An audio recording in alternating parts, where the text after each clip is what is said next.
Hi, I'm Richard Mann, the defensive handgun columnist for Gun Digest magazine. And we're here at Gunsite, been on the range all day shooting guns. I'm here with Gary Killingsworth from Crimson Trace. And one of the things we've been talking about is all the myths that are surrounding lasers and the use of lasers, right? Yeah. Well, we've heard them all. Yeah. The first, probably the most common one is it's a crutch. Laser's going to be a crutch. Yeah. And we know this. We've talked about this a lot. It doesn't replace your iron sights.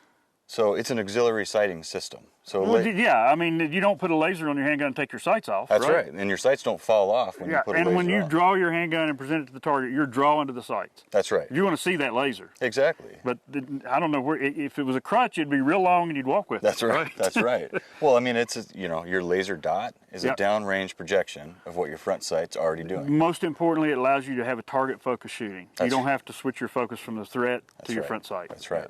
And especially when you're talking about conditions where you're having to move, you're having to find cover, you're having to reacquire sight picture. So what's some other ones you hear? The beam's going to give away my position. That one. Like to the bad guy? Yeah. Hey, when I shoot the bad guy, it's going to give away the position, right? Your muzzle flash is going to give away your position. Yeah, I mean, yes, laser discipline is something that you need to be aware of, but you're not. If you're operating in total darkness, you can't see the bad guy and he can't see you anyway. You can, and there's also there's light and laser discipline at play as well. I mean, whether it's laser grips or a rail-mounted system. Well, and the beautiful thing about Crimson Trace is it's a one-hand instinctive.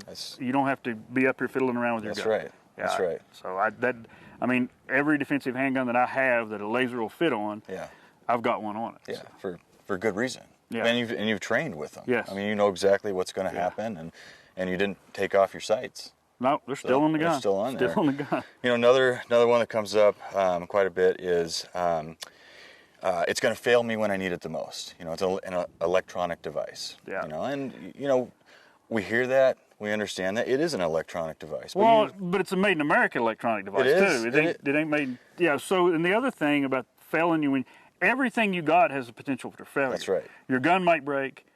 The sights may fall off. I had a Glock one time when I was working at the police department. I come home, ate lunch, went back, and the rear sight was gone. Yeah. So I mean, everything might fail you at some time. Right. That's right. But that's why it's a redundant sight system.